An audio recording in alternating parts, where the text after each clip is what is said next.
ઢળતી સાંજનો સમય અને હું ઊભો છું ખેતરમાં અને આપણે વાત કરશું આજે એક ખેડૂત પુત્રની કે જે આવા એઆઈ ટેકનિકલ યુગમાં પણ જે ખેડૂતનો દીકરો હોય એને ખેતી કરવાની કોઈ તાલીમ લેવાની હોતી નથી. એ તો જાતે વારસામાં ખેડૂતના દીકરાને મળેલું હોય છે. એટલે આપ જોઈ શકો છો ઉનાળુ બાજરી.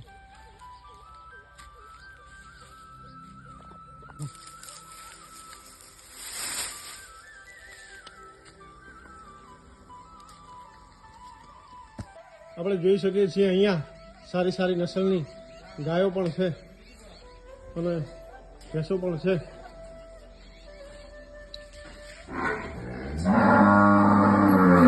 તમને અમારો વિડીયો ગમે તો લાઈક કરજો અને આગળ શેર કરજો. મળતા રહીશું આવા નવા જ વિડીયોમાં. વંદે માતરમ. જય ભારત, જય જવાન, જય કિસાન.